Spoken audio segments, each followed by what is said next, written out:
Good morning and welcome to our daily Bible devotional study. We're beginning a beautiful letter, 1 John, right here in chapter 1. The Apostle John testifies to the word of life, which he and others heard, saw with their eyes, and touched with their hands. This life was revealed through the person of Jesus Christ, and John proclaims it so that others may share in fellowship with him, with the Father, and with the Son. He announces that God is light, and there is no darkness in him.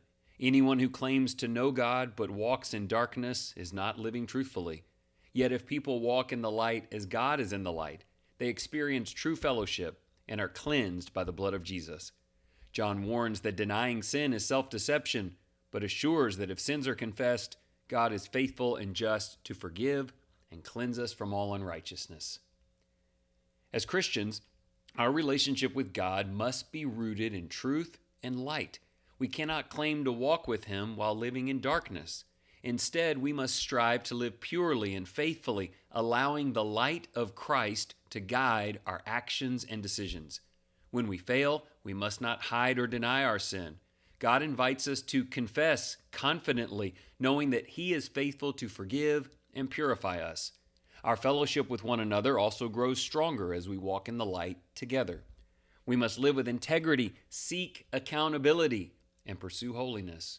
Let us remain aware of our need for grace and continue walking in the light that leads to deeper fellowship and lasting joy. Jesus is the light. He is the truth. We pursue him and walk in him, and when we stumble, we turn to him, and we do that together. There's a strength and confidence in that this world can't touch. Let's look at 3 questions together. Number 1, why is John a reliable witness to the godhood and worthiness of Jesus? He has very specific things to say about Jesus. Why should you trust him? What does it mean to be in fellowship with John and the apostles? Sometimes when we think of fellowship, we think about being in a room with someone, worshiping with them. Well, John and the apostles are gone, but we're still in fellowship with them. What does that mean? What's its enduring value of spiritual and everlasting connection? Question 2, what does it mean to walk in the light as he himself is in the light, referencing Jesus? How do you intentionally engage that commitment daily? What does it mean to walk in the light of Christ? And this how business is, how do you start your day? What kind of things do you think about? How do you stay mindful that being like Jesus in this dark world is the mission? Question 3, will the blood of Jesus cover you if you do not admit and confess sin? How do you communicate your guilt to God as you seek mercy? The idea here is if I know I'm sinning and I hide it, then I cannot be forgiven. There may be sins you're unaware of or in some way mistaken about as you move along. And so I think part of this is communicating the ongoing need for God. I confess that I sin, that I'm a sinner. Known or unknown, I need God every day.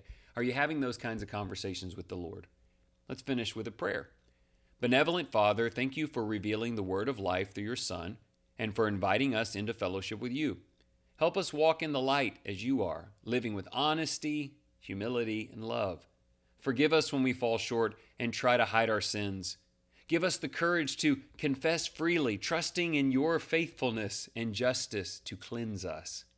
Strengthen our fellowship with one another as we pursue truth together.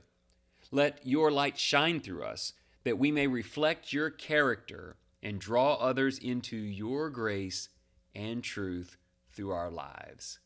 That's it, isn't it? We are here to reflect the graceful character of a wonderful God so that others can know him and they can be a part of this fellowship as well. Make that your mission. God wants to use you today, and I pray that you get wonderful opportunities. Thank you for your time.